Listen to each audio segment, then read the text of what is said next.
Welcome to Insights from the Couch, where real conversations meet real life at midlife. We're Colette and Laura, two therapists and best friends, walking through the journey right alongside you. Whether you're feeling stuck, restless, or just unsure of what's next, this is a space for honest conversations, messy truths, and meaningful change. And our Midlife Masterclass is now open. If you're looking to level up, get into action, and make midlife the best season yet, go to insightsfromthecouch.org and join our waitlist. Now let's dive in.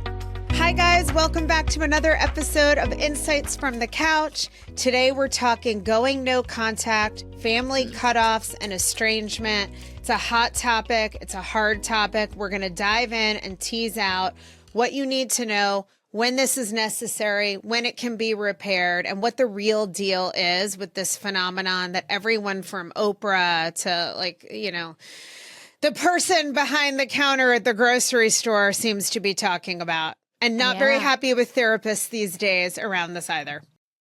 Yeah, have you watched the Oprah episodes? I have. I watched it before because I went on Tamron Hall, as you know, Laura, and some of you guys may know, I went on Tamron Hall about this very topic to promote my book, The Cost of Quiet, as it pertains to communicating so that in some scenarios, at least, these cutoffs can be prevented. And I listened to the Oprah before I went on. And she did 2 episodes about it because she got so much backlash or, people have such strong feelings about this on all sides. So even when I went on Tamron Hall, so first of all, what I liked about Tamron Hall is she focused on mother-in-law situations. And we focused on that in this particular segment. But what I liked is that she showed a couple first. She had them on the stage with us who had a cutoff and it was non-negotiable. They were done. The mother-in-law had not treated the daughter-in-law well. The daughter-in-law was like, she's a narcissist.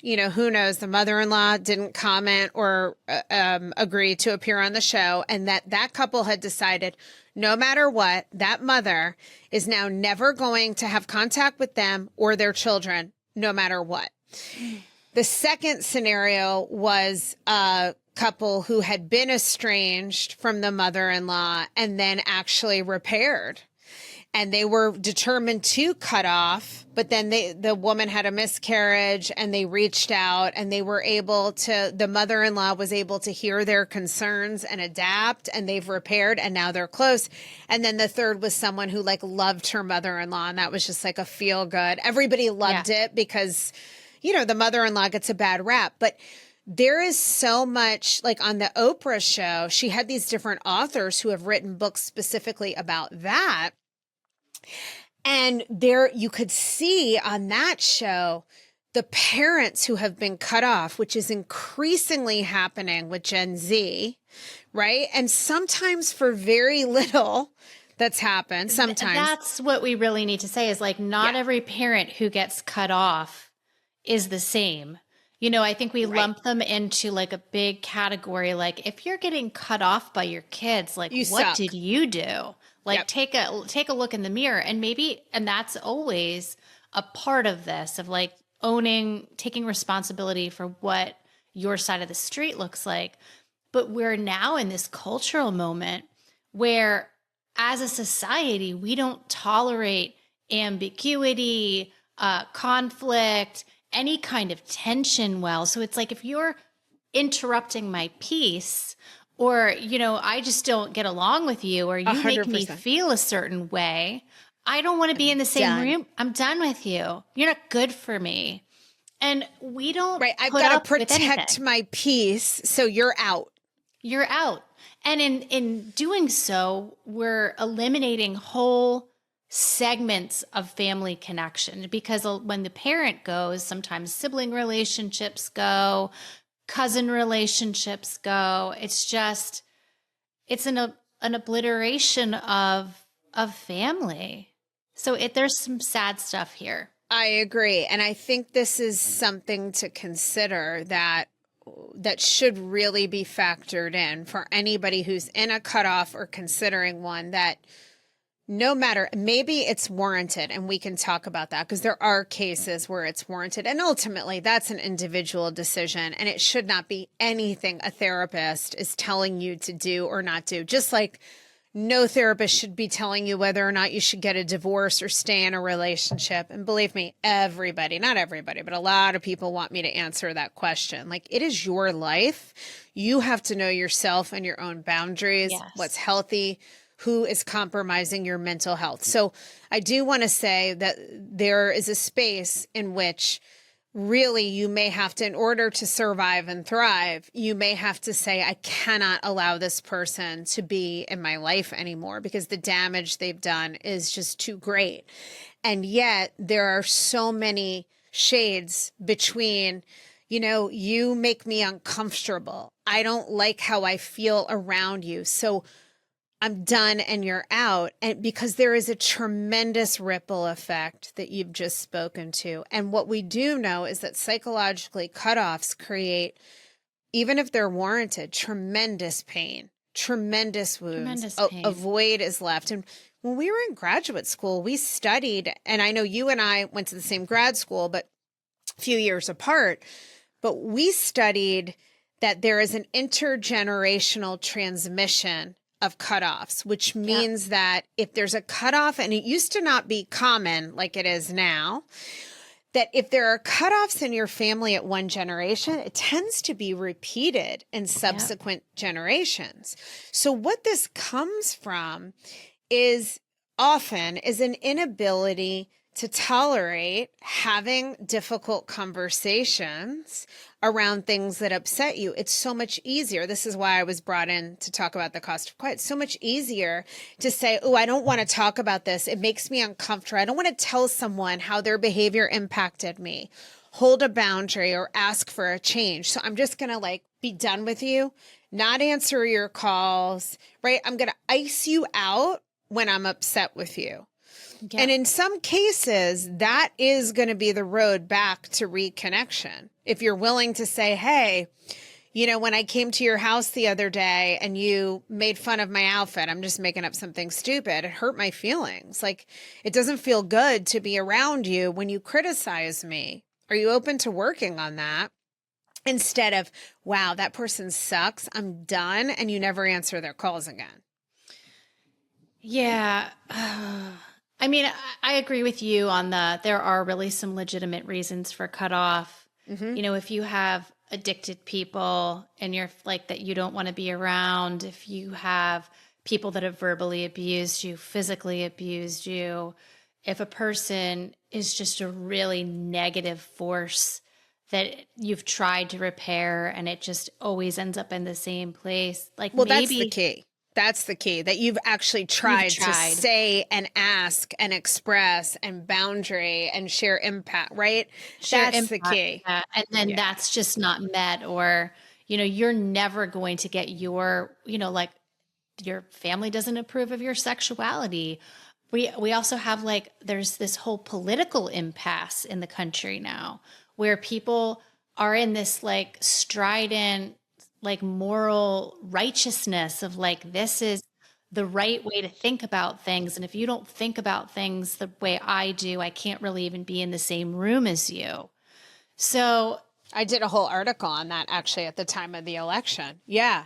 And is that worth it to end your family bond because people don't? Now, some people feel it is. Some people will say, I think people who support X political party are morally abhorrent, are, that I can't accept that somebody would condone, or, if there's somebody living life a certain way and there's a perception that a certain political party is really making life unsafe for people who live their lives that way, then I don't want to associate with you. I mean, ultimately, again, it's your life. You're free to choose what you want, but it is this ambiguity.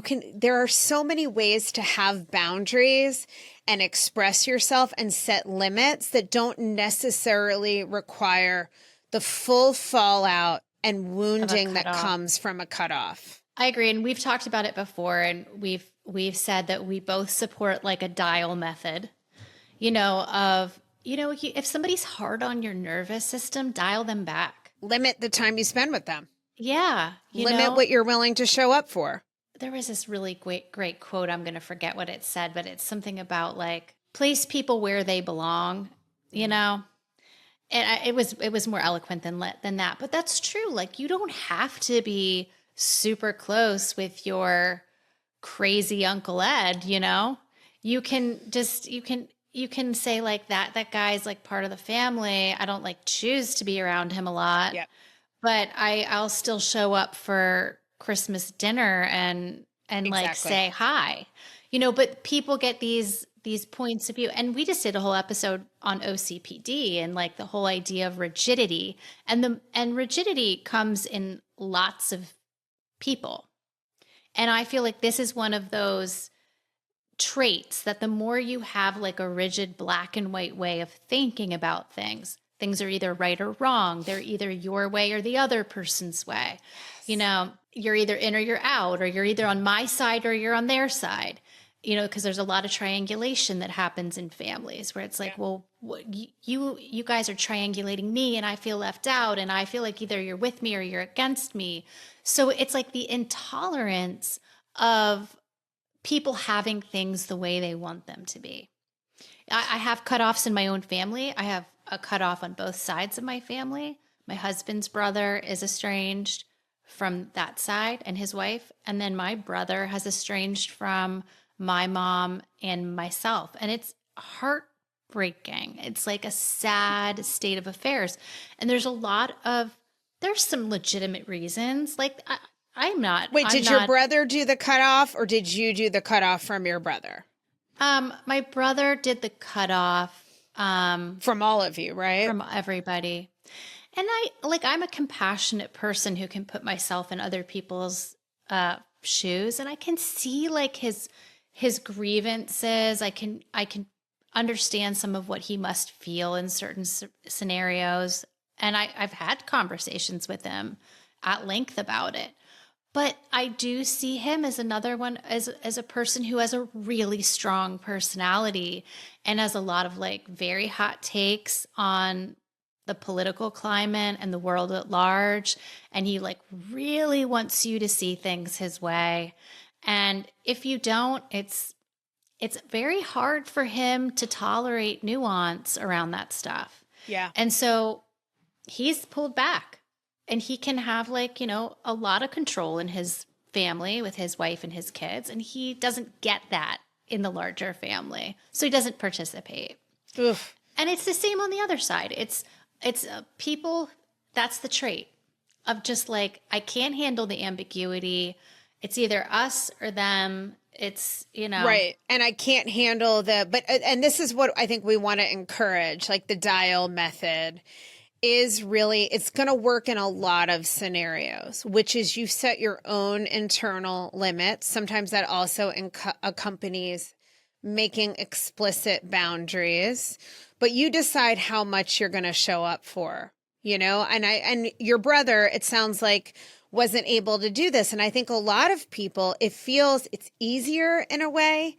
It's less stressful just to say I'm done because I don't want to deal with the discomfort of navigating that dial thing. I don't want to deal with the discomfort of I don't approve of your politics or how you've treated me in certain scenarios, but I'm going to go to Christmas dinner because we're still a family and I don't want to do this, inflict this upon the entire family system for generations to come. Yeah. Yeah. And that's what happens. That's the fallout, Absolutely. He has 3 girls and I know that there's like a sense of like, oh, we want to know our cousins and it's a loss. It's a loss for them. Huge loss. And it's really such a loss for my mom. I think when you're and my mom, my mom is flawed. Love you, Mom, but you're flawed. We're all flawed, right? But she was more than a good enough mom, And so it's like you feel like so as she's aging, she's getting close to 80, and like they live right down the street from each other. It's like such a disorienting part of her life to go, will I ever talk to my son again? I would absolutely, the devastation, and this is what parents on the Oprah show, we didn't talk about this as much on the Tamron Hall show because we were focused on mother-in-law and it was from the perspective of the couple. But on the Oprah show, they really bring attention to the grief of these parents. And some of them are saying exactly what you're saying, Laura. Like, I wasn't a terrible parent. I don't even really know what happened or how this happened. And now I'm cut out of my child's life. And if I ever were cut out of Charlotte or Curran's life, I feel like I would absolutely just lie down and die. Like I could cry thinking about it. Yeah. It's absolutely devastating. So you can't force someone, if you're a parent and this is happening to you, you certainly can't force someone. But what I would say, and the approach I've taken with repair with people where, you know, I had a falling out with my sister-in-law where we didn't agree on something. And I really have extended multiple olive branches, even though truthfully, I think she thinks she's right. I think I'm right. To me, it's not worth my mom, the kids. I'm close to my brother, you know, so I continue to let her know in subtle ways that the road is open, that I'm open to repair, to moving on, to talking about it, whatever. And that, you know, maybe she'll come around and maybe she won't. And that's like a sister-in-law. If this is your child in particular, you know, we've talked about this, that a parent relationship is top down. This doesn't mean you have to sign up for endless abuse. There are cases when parents have to cut off a child. Yeah. Yeah. Right. And on the Oprah show, they did show some of that. Right, where a woman said, you know, the son just continued to drain her financially, emotionally, put her into difficult positions, nearly bankrupt her, like stole credit cards. I mean, these are some of the scenarios where cutoffs are warranted. Like you can't let someone destroy you. But if it's your child and they've cut off, I do think you can let that child know, hey, I'm respecting what you're telling me and I love you. I'm here. If you are open to anything, I'm willing to listen. I'm willing to listen to what has impacted you and to get into dialogue and to work on our relationship. That openness and willingness, even if you think this is crazy, eventually that might just be the pathway in. So sometimes what makes a cutoff hard and makes a cutoff stick is that once the lines are drawn, people feel like they don't know how to throw themselves back over the wall. So if you're a parent, make this easy so that if your child does ever feel like, oh my God, I want to talk, that they don't feel like, well, now it's too late. You're iced out permanently. Yeah. And I mean, parents are human too. And I agree with the top down and you're the sturdy tree and you're the person saying like, I can handle it. Like I'm always here. I'm firmly rooted. But parents are humans. And I think that there's something so primal and like in wanting to defend yourself of 100%.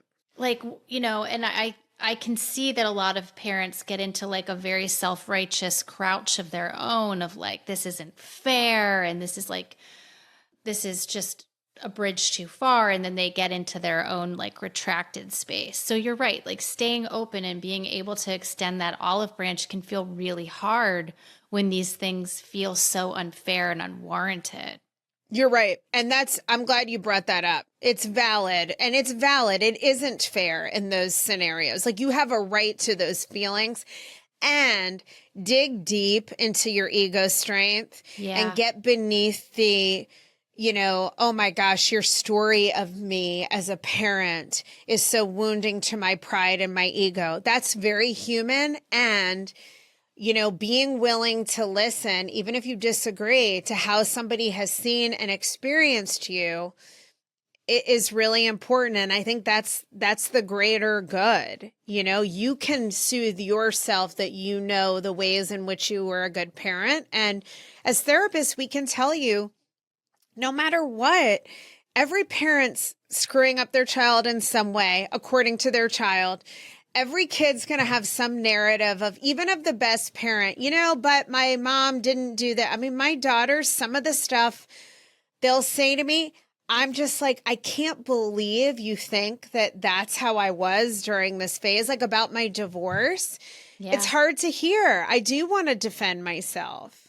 you know? And like, I've heard my daughter say, well, you were chain smoking on the back porch, drinking wine. And okay, not that that's not true. I was going through a divorce. I was stressed out of my mind. I couldn't figure out how I was going to pay my bills. It was like a horrible time.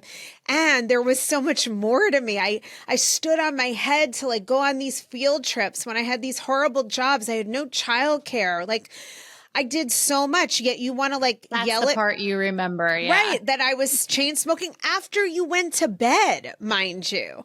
So it doesn't feel fair. And yet I know that validating that this is my daughter's experience instead of defending myself is really important to say, I'm sorry that you noticed that it had an impact, that it made you feel like I wasn't there for you during that time. Like, that is really, really important. And I take comfort in that my daughters feel close and safe enough with me that they can tell me unflattering things, that they can give me critical feedback because they know that I'm going to be there. Yeah. Yeah. And I mean, and they're lucky to have you. Like, and I think any dynamic needs an emotional leader like that. And not all families have somebody who can serve in the role of leading emotionally and like seeing things from like a nuanced perspective.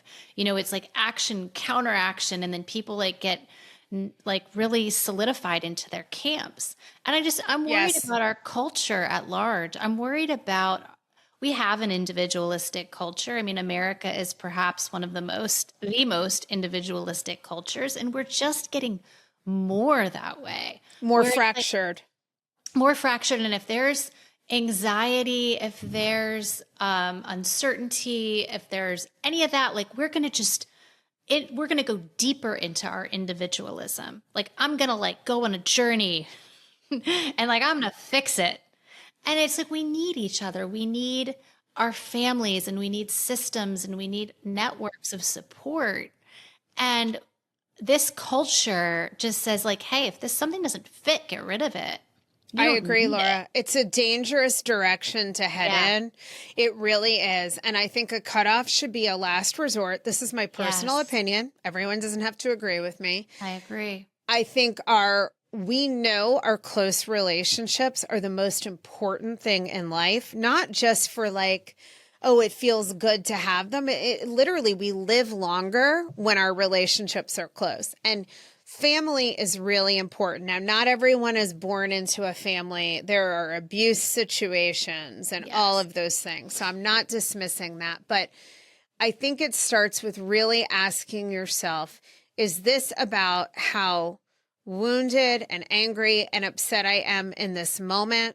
Have I expressed some of my grievances and tried to repair or work through them? Have I tried setting boundaries and limits? Like, let's. How about this? How about this, Colette? Have I gone to therapy because this is inevitable. Every human is going to like hit a certain age and like take a look back on their parents and go, wow, that was really screwed up. I can't believe I was parented that way. But you know what you do? You go and you work through it. Yep. I mean, I've had to do that. I don't know, but you had to do it. Oh yeah, 100%. I can tell you, the cutoff members of our family have not done that. Like that's not a tact. Yeah.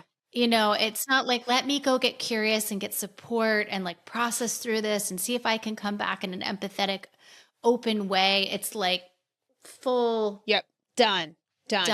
And I think that is what I've done, is that there are certain family members for me where I can see I experienced some wounding, where I can see and understand that this person may have done the best that they could, and they're not going to get it. And they don't necessarily have to. Like, I know what it was and what I've learned and healed. And then I get to decide how much interaction I have with those family members and how little, and what I will and won't subject myself to. So just to ground this in like a little bit more concrete, you know, if somebody is really the couple who were on, let me bring up the couple from the Tamron Hall show, because who cut off completely, as an example. And I'm not saying they're right or wrong. Many people might have a different opinion. In this case, I will say, in my opinion, I thought that they were probably warranted based on what they described. But of course, I don't know how those discussions went or what the mother As would say. Dr. Phil says, it doesn't matter how flat you make the pancake, there are always two sides. Right. Right. And I so agree with that. So, but in this case, the daughter-in-law was saying, look, I multiple times tried with the mother. Now, what I don't know is if I believe she tried very hard to have a good relationship. I don't know how much there was, hey, when you don't, like, she would reach out to the mother-in-law to make plans and she would blow her off. The mother-in-law would bring up the ex-girlfriend, would tell the husband, I don't like that you're with her. I mean, that's very wounding and damaging. So I don't know if they went to the mother and said, hey, this is unacceptable. If you continue to say bad things about my wife, I don't want to hear them and I'm not going to tolerate them. And you're edging our relationship into a place where I question if I can move forward. So I don't know if those things were done. However, it got to the point where this woman was having a somatic presentation, cold sores, anxiety. It was destroying her mental and physical health. So she and the husband made the decision that they were done. Now, it sounds like they're very, very deeply hurt.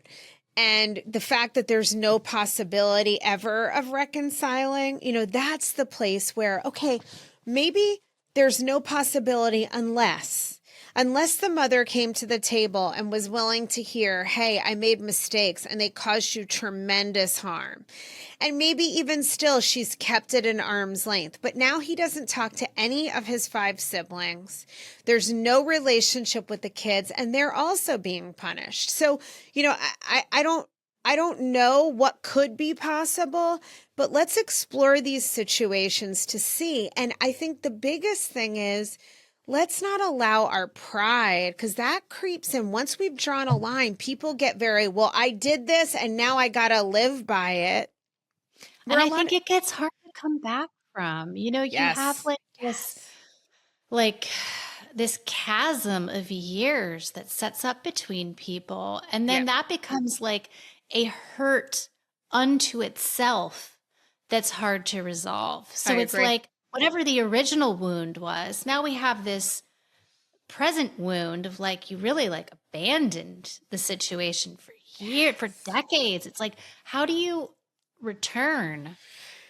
Yeah, and I've had this with friends, with friends where something happened, the person refused to talk about it, and then it just becomes like I can think of one friend in particular. She just iced me out. I had a grievance with her. I did talk about it, and I tried to stay in the relationship, but I realized it was kind of ruined.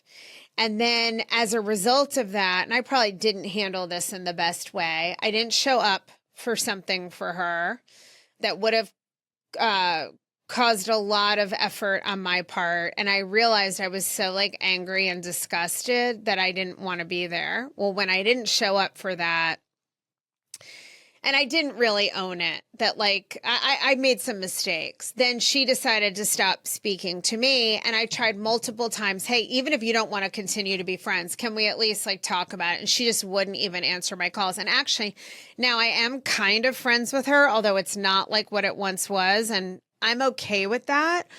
I'll never know. I don't even remember how we started talking again, but we didn't talk for 10 years. Yeah. And I do know it got to the point where it felt impossible. And that's just a friend. Yeah. So I think what we're trying to encourage here is explore the dial method. If you're listening to this and you're thinking, yeah, but my situation, that may well be. Again, there are cases where what someone puts you through is so abusive and so awful, and only you know your life. And no matter what, you don't have to justify yourself. You want to cut someone off, cut someone off. We're just suggesting here as therapists, we see the fallout on so many different levels, how deeply it can impact the family system for generations to come. The emotional wounding, the void this leaves, this will be, you may be solving one problem, which is you don't have to deal with this person, or the anxiety of trying to work out a dialed method or a solution or a repair, but you're going to have to deal with the grief. You can't, it's like cutting off your arm. You can't just do that and not hurt. So explore if there are alternatives that are possible. Yeah. And I think that, I still agree that there are some scenarios where cutoff makes a lot of sense. But is there a scenario where you can, just the way you would do in a situation like a fight with a partner, where you might say something like, I really need space right now, but I want to work through this. I want to talk about this. I'm not ready right now, but this relationship is valuable enough to me that I do want to process this at some point. Can you do that in your family where you might have to say, I need space. I need a break, but I care about this and I want to revisit it. I'm so glad you're saying this because I think this is key. And this is what that one guy, who's that author that's on Oprah that's written all those books? The guy. Was the one that was like cut off? Yes. And he's like never cut off. But what I did like, and obviously he's also bringing his own experience to the table. Does he say never cut off? I didn't take that from him. He pretty much did. That was the message I got. I mean, because I thought his take was pretty nuanced. He said he said pretty clearly that like, okay, if there's got to be a cutoff now, but not forever. Okay. But I think it goes along with, first of all, I think like everyone, this is just my take. He's bringing his personal stuff to the situation too. And he's obviously been hurt by this, but I think he made a very good point that goes with what you're saying, which is that, okay, maybe you cut off for a while. You say, you know what, this has gotten too toxic for me, too overwhelming. It's affecting me too deeply. Maybe you're not even ready to say, I want to talk about it someday. Maybe you're not even ready for that step, but you could say, look, I need to step away from this for a while. Yeah. And give yourself some time, but don't say forever because you don't know what might change, and challenge yourself. Could I talk about this in 2 months, 6 months, a year? If my family member were willing to hear me and make changes, could I be open to this? Like there are scenarios in which things could change, and there are some scenarios in which they couldn't, which is why I always go back to that lady on Oprah who cut off her child. And she said, look, no mother under the sun would ever cut off her child unless it were absolutely necessary, right? Like her child basically tried to kill her. I mean, I don't remember the exact details, but that'll do it. That's right. The It moment. was extreme. So it's not fair to say there's never a case, but I think we're saying explore the nuances. And your point is so good, Laura. Like, I need some space. I need some time. This is no longer feeling healthy for me. Mm-hmm. And I'll come back when and how I'm ready. Can you please respect my space? Yeah. That leaves the road. And then if you decide down the road that, no, I don't want to do this, okay, so be it. But before we're ending something, that these familial bonds are really, really important. And we shouldn't be so quick to cut them off because somebody makes you uncomfortable, or you don't like that your mom was smoking cigarettes during her. And my daughters and I are very close, but that could be, this is like the Gen Z thing. Well, you didn't handle the divorce right, so I'm done with you, right? That could happen. Oh, it does happen. It happens for far less. Right. And what I worry about now is my kids. I never grew. I mean, we had some family members we probably should have cut off. Totally. And nobody did. Nobody did. And now my kids are growing up with a cutoff on each side of the family tree. And it like really worries me. It worries me that they, like you said, from an intergenerational transmission, that they can see that as an option. Exactly. And that's how it happens. Yeah. So relationships are very important. Explore if there are some in-between places that you can actually create some boundaries, both explicitly telling someone what you will and will not tolerate. Will they meet you there? Will they accept some of that? Or internally? And if something really feels egregious, give yourself some time. Maybe you come back to it. And if something has absolutely been abusive your whole life and you're exploring that and realizing there's just no way forward for me here anymore, then so be it. But be wary of anyone. It's hard for me to, well, actually, I shouldn't say that. I was going to say it's hard for me to believe any therapist would encourage that. There's so much crazy shit that goes on. Yeah. Who knows? But be wary of anyone who's telling you. Nobody else should be directing. A friend, a family member, a therapist, nobody should be telling you whether or not you should cut off. It's very different that someone might help you explore how these things would impact you and see, if there is guidance around that, but it should ultimately be your decision. Yeah.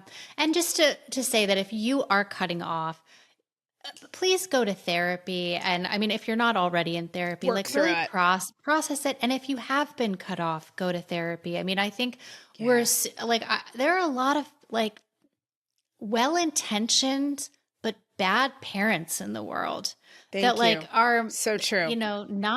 They're using control and guilt and all kinds haven't done their own work. They haven't done their own work. They're misaligned. They're causing chaos. Be okay looking at yourself and being that sturdy tree of leadership of like, I'm going to take some responsibility because, good parents are getting cut off, but some really lousy ones are getting cut off too. So yeah.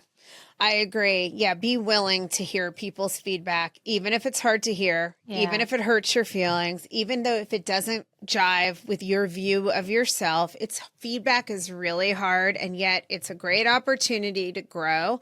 And relationships do require the ability to give and receive feedback non-defensively, non-blaming and accusatory. We're all complex emotional creatures, and you may have had the best intentions in the world and not even think you did anything wrong, but still have been hurtful. Yeah. And one more thing I'll say is that I think what we see a lot is like these overlaps of generations where it's like, this is what we did for years in our family. And then the new generation comes along and says, well, that was really fucked up. And then, the parent is confused. Like, what do you mean? Like, this is just the way we do business. And so I agree with that. I think that as generations change, there's shifting awarenesses, and it's incumbent on us to sort of keep up with how the younger generation sees things. You don't always have to join with it, but you kind of have to know what the narrative is. You're right, because if you think about the way, I know you're younger than I am, but we're both Gen X, and I describe it in my book, like we ran around the neighborhood like a pack of wolves. There was what by today's standards would be considered emotional neglect. Yeah. We didn't experience it that way. I thought I was on my own emotionally, and like that was great. Really I didn't experience any of that as neglect. And if you parented that way today, you would be considered like the worst. And I had great parents, but it was like from dawn to dusk, you're on your own. I didn't talk to my parents about the challenges I faced as an adolescent. That stuff you talked about with your friends, like your parents were doing their thing. They provided a roof over your head. You knew you were loved, but you didn't necessarily get a lot of emotional attunement. And now the pendulum swung to a lawnmower parent who clears all obstacles is like good. And that's terrible in its own way. The debt will come due on that. Absolutely. So this has all got to be handled with grace, with nuance. Get curious and ask yourself a lot of questions before you draw a hard line in the sand. I think that's the most important thing. And don't let anyone else tell you what you should or should be doing with your relationships. You can listen to opinions if you want, but filter everything. And as always, stay connected to yourself and your own intuition. You have the answers inside if you're willing to sit with it and explore. I think we did it. All right, you guys, I hope that you got some great insights, as always, from our couch. And I think this is a really hard topic that we want to continue to talk about. So we hope this was a little bit helpful today to explore with you based on what we see in therapy. And we'll see you next time. Bye, guys.